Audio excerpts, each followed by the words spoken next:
Lundi 10 novembre 2008, 4h30, Lynchburg, Virginie. La pénombre de sa chambre est pesante.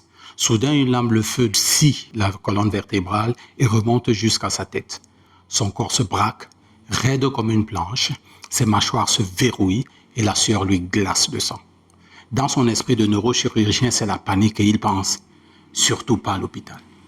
Mais aux urgences, juste avant que le noir total n'avale toute sa conscience pendant au moins 7 jours, il hurle les derniers mots « Dieu, aide-moi ». Vous ne pouvez pas imaginer la réponse que Dieu lui a donnée. Abonnez-vous, likez et partagez, je vous explique tout sur Be Different.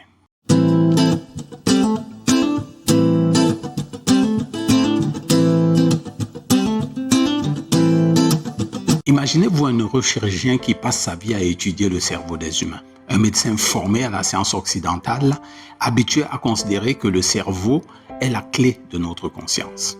Puis un jour, son propre cerveau est frappé d'une maladie extrêmement grave.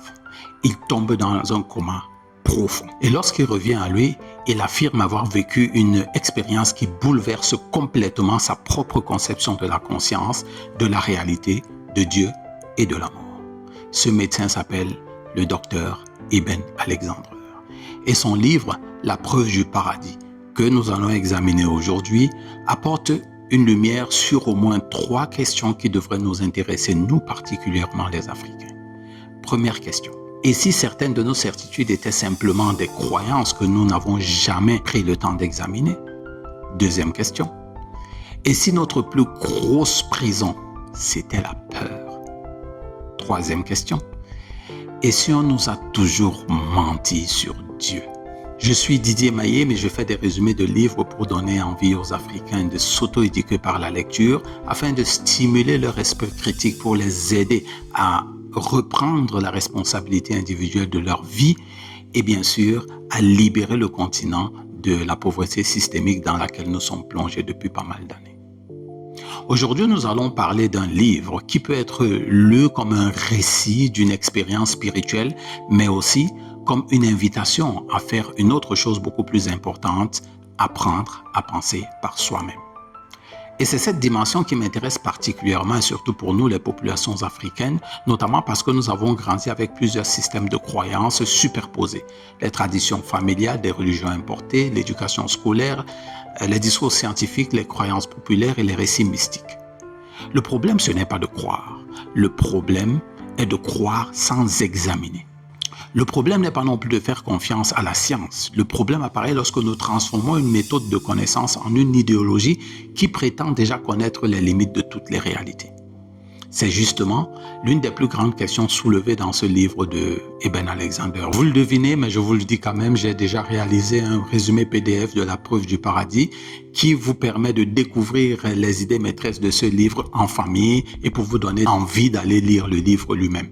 Vous pouvez découvrir le lien pour acheter votre résumé dans la description. Commençons donc par la première idée pour répondre à la première question. La science n'est pas l'ennemi. La science consiste justement à observer, tester, comparer, vérifier et accepter de modifier les conclusions lorsque une nouvelle information apparaît. Mais Eben Alexander raconte quelque chose de très intéressant concernant sa propre expérience et sa propre évolution intellectuelle. Avant son expérience, il se décrit lui-même comme un médecin extrêmement matérialiste, donc plongé dans la matérialité. Il avait consacré des décennies à la médecine et à la neurochirurgie. Il pensait donc bien connaître la relation entre le cerveau et la conscience. Et puis, son existence a basculé, son expérience l'a obligé à remettre en question ces certitudes qu'il avait. Dans le chapitre 33 de son livre, intitulé « L'énigme de la connaissance », il écrit qu'avant son coma, il considérait comme extrêmement improbable que la conscience puisse exister en dehors du cerveau. Et donc, il pose une question que bien sûr beaucoup de scientifiques se posent. Comment la conscience naît-elle dans le cerveau? Et ça, c'est intéressant. Nous savons énormément de choses sur le cerveau. Mais savons-nous réellement comment l'activité physique du cerveau produit l'expérience subjective d'être conscient? C'est ce que la philosophie de l'esprit appelle notamment le problème difficile de la conscience. Eben Alexander va plus loin encore dans le chapitre 33. Lorsqu'il écrit ceci, nous allons le lire. La prééminence d'une méthode scientifique uniquement basée sur la réalité physique au cours des 400 dernières années pose un problème majeur. Nous avons perdu le contact avec le profond mystère qui réside au centre même de notre existence, notre conscience. C'était, sous différents noms et manifesté au travers de différentes visions du monde, quelque chose de bien connu et de fondamental pour les religions prémodernes, mais qui a été perdu par notre culture occidentale sécularisée à mesure que nous tombions amoureux du pouvoir de la science et de la technologie moderne. Un aveu clair, net et vrai. Mais attention, cela ne signifie pas que le livre démontre scientifiquement que l'âme ou quoi que ce soit quitte le corps pour s'en aller. Ça ne va pas aussi loin que ça. Le livre présente une expérience personnelle, l'expérience du docteur Eben Alexander et son interprétation de cette expérience. Mais la question demeure puissante. Avons-nous le droit de déclarer impossible ce que nous ne savons pas encore expliquer? Et cette question est extrêmement importante, comme je le disais, pour l'Afrique, parce que nous devons sortir d'un double piège. Premièrement, le piège de croire automatiquement à tout ce que la science occidentale nous vend. Et deuxièmement, rejeter automatiquement la science parce qu'elle ne confirme pas notre culture traditionnelle. La véritable éducation, donc, ici consiste à réexaminer les deux. Et dans le PDF, au chapitre 33 et au chapitre 31, on examine très bien ce point. Passons à la deuxième idée. La peur de la mort est une force psychologique extrêmement immense. Des millions, voire des milliards de personnes en sont des prisonniers au quotidien. Elle pousse des gens sains d'esprit et pour la plupart droits dans leur bottes à avoir des comportements souvent hors normes, sortis de toute logique. Elle offre surtout une occasion parfaite. Celui qui nous convainc de devoir avoir peur de quelque chose peut ensuite nous vendre une protection contre cette chose par derrière. Les religions le savent très bien et elles profitent énormément de cette faille providentielle. Elles vous vendent la peur de la mort et par derrière du même coup, elles vous vendent le paradis au prix de vos incessantes contributions financières. Et là, le livre d'Eben Alexander devient très intéressant. Dans son voyage dans l'au-delà, il rencontre un guide, une jeune femme magnifique. Elle l'accompagnait pour lui donner instruction et bien sûr guidance. Au chapitre 7 intitulé « Le monde de rêve incroyable et merveilleux », Alexander rapporte ce qui suit. Allons lire le récit. Sans utiliser aucun mot, elle m'a parlé. Le message m'a traversé comme le vent et j'ai immédiatement compris que c'était authentique. Le message avait 3 parties et si je devais le traduire en langage terrestre, je dirais quelque chose comme ceci. Tu es aimé et chéri totalement pour toujours. Il n'y a rien que tu doives avoir peur. Il n'y a rien que tu puisses faire mal. Le message coulait en moi, accompagné d'une immense et folle sensation de soulagement. C'était comme si on me donnait les règles d'un jeu auquel j'avais joué toute ma vie sans jamais pleinement le comprendre. Nous te montrerons beaucoup de choses ici, a dit la jeune femme de nouveau. Mais finalement, tu retourneras. Le message est donc clair. Tu es aimé, donc n'aie peur de rien, même pas de la mort et surtout pas d'une personne qui t'effraie avec cela. Mais une question logique reste donc qu'il faut se poser. Mais pourquoi avons-nous peur de la mort? D'où vient cette peur que nous avons de la mort, de l'après-vie, de l'au-delà? D'où ça vient? Eh bien, la réponse est simple, cinglante, honnête et logique. Premièrement, nous avons été éduqués de cette façon. Deuxièmement, nous sommes restés dans l'ignorance en décidant d'ajouter foi à cette éducation sans la questionner ni la remettre en question. D'ailleurs, au chapitre 14, Eben Alexander dit que la fausse crainte que nous puissions d'une manière ou d'une autre être séparés de Dieu est la racine de toutes sortes d'anxiété. Mais disons-nous la vérité. Cette fausse crainte est savamment entretenue par le corps clérical pour enfermer les masses et ouvrir ainsi la porte à toutes sortes de manipulations. C'est leur fonds de commerce. Ils vivent de ça. de cette manipulation de la masse. Je ne vous dis pas ici de renier votre religion. Et Eben Alexander, dans son récit, ne fait pas non plus cela. D'ailleurs, au chapitre 32, quand vous allez lire le PDF ou son livre, vous allez vous rendre compte que lui-même, il rentre à l'église, à l'office, et pendant l'office, en conjonction avec l'office qui est, la messe qui est donnée et l'expérience qu'il a vécue, il comprend ce que la religion était supposée être. Autrement dit, le problème n'est pas ce besoin que nous ressentons d'être liés à un être supérieur. Le problème, c'est la différence entre l'expérience spirituelle et les interprétations religieuses de cette expérience que nous avons acceptée, sans questionner, sans remise en question et sans esprit critique. Je trouve que c'est particulièrement important pour nous en Afrique, nous les Africains, qui avons été convertis par la violence à ces religions monothéistes. Combien de personnes ont grandi avec une peur permanente de la mort? Combien de personnes ont grandi en sachant que la mort signifie immanquablement la punition? Combien de personnes ont grandi en sachant que la mort c'est une malédiction, que la mort est synonyme d'enfer, que la mort est synonyme d'attaque spirituelle ou bien d'attaque mystique? Et surtout, combien de personnes ont appris à avoir peur de cette mort avant même d'être capables de pouvoir vérifier quoi que ce soit? Nous devons être capables donc de distinguer trois choses: la foi, l'hypothèse et le fait établi. Une personne peut avoir une foi profonde, mais cela ne transforme pas automatiquement le récit religieux en un fait scientifique. De même, une personne peut croire à un phénomène mystique, mais une croyance ne devient pas automatiquement une preuve parce qu'elle a été répétée pendant 2000 ans et par plus de 2 milliards de personnes lobotomisées par l'ignorance de l'éducation religieuse. D'ailleurs, une autre perversion découle de l'entretien de la peur par la religion. C'est la recrudescence des récits d'ensorcellement, d'envoûtement, d'attaques mystiques que les Camerounais les plus lobotomisés par les religions monothéistes voient derrière chaque réussite financière qu'ils traitent de sale, chaque échec attribué à un sort jeté à un grand-père au village, chaque voyage par avion est menacé par la jalousie de n'importe qui. Voilà jusqu'où peut mener la population africaine la peur instillée par les religions monothéistes. Une peur viscérale de la mort qui induit des comportements complètement irrationnels. La guérison peut donc venir de l'éducation et de la lecture du livre du docteur Eben Alexander.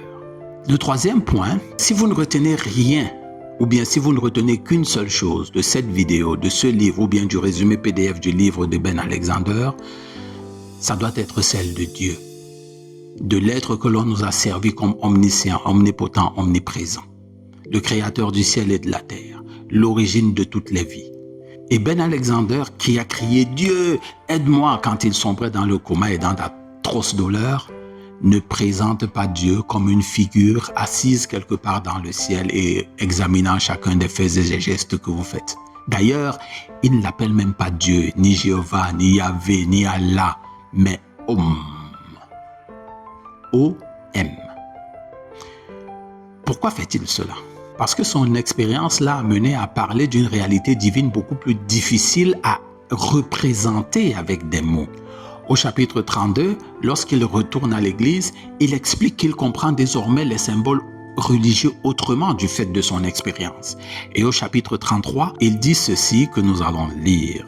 L'univers est construit de telle sorte que pour comprendre pleinement n'importe quelle partie de ses multiples dimensions et niveaux, il faut devenir une partie de cette dimension. Ou encore, plus précisément, il faut s'ouvrir à une identité avec cette partie de l'univers que l'on possède déjà, mais que l'on a peut-être occulté. L'univers n'a ni début ni fin. Mais ça, ce n'est pas la partie la plus remarquable de son récit, comme vous allez le voir. C'est juste l'entrée en matière de la partie qui nous intéresse le plus sur la personne de Dieu et que nous tous, nous devons considérer comme étant une révélation. Et voici ce qu'il dit pour la suite. Dieu est entièrement présent dans chacune de ces particules, c'est-à-dire des particules de l'univers. Et la partie la plus intéressante. beaucoup, en fait, l'essentiel de ce que les hommes ont eu à dire sur Dieu et les mondes spirituels supérieurs a consisté à souhaiter les faire descendre à notre niveau plutôt que d'élever nos perceptions à leur niveau. Nous souillons, avec nos descriptions imparfaites, leur nature véritablement grandiose. C'est magnifique. C'est libérateur. En Afrique comme ailleurs, nous avons hérité les images d'un Dieu ambivalent qui est en même temps amour et vengeance. Un Dieu de rancune, assoiffé de sang et qui tue à tire-larigot. Un Dieu de joie que le comportement humain attriste, au point de réserver l'enfer dans l'après-vie pour certains, ou alors le génocide de 8 milliards d'humains à Armageddon par d'autres. Mais avons-nous personnellement examiné toutes ces élucubrations? Ou les avons-nous simplement reçus de nos parents, de nos enseignants religieux, des responsables de notre communauté ou bien de notre environnement? L'expérience d'Eben Alexander a transformé sa relation à lui avec l'être qu'on appelle Dieu. Il ne dit pas simplement qu'il croit en Dieu, il dit qu'il connaît Dieu. Une façon magistrale de vous dire, pendant longtemps, j'ai confondu la carte avec le territoire. Maintenant, je connais le territoire. C'est exactement ce que j'ai su, ce que j'ai ressenti, ce que j'ai vu en lisant son livre et celui d'Anita Moorjani intitulé « Revenu guéri de l'au-delà » dont j'ai déjà fait une vidéo qui s'affiche ici ou bien qui s'affiche là. La religion peut donner une représentation de Dieu. Une tradition peut donner une représentation du monde invisible. Une famille peut transmettre une interprétation de la mort. Mais aucun humain ne devrait abandonner son esprit critique simplement parce qu'une idée a été transmise depuis longtemps. C'est de cette façon que nous devons recommencer à reprogrammer notre éducation. Pas remplacer une croyance par une autre, mais apprendre à se demander, est-ce que cette croyance me rend plus libre, plus responsable, plus lucide, ou bien elle me rend plutôt facile à contrôler par la peur? Qu'est-ce que je peux dire en conclusion de cette déjà longue vidéo? Le livre La preuve du paradis mérite notre attention. C'est une histoire extraordinaire sur l'après-vie et aussi une invitation à réexaminer nos propres certitudes. Le docteur Eben Alexander nous oblige à réfléchir au moins sur 4 questions essentielles. La première question, la science a-t-elle réponse à toutes les questions sur la conscience? Deuxième question, pourquoi la mort exerce-t-elle une si grande influence sur nos comportements et nos croyances? Troisième question, comment distinguer une expérience réelle d'une interprétation personnelle et d'une preuve irréfutable?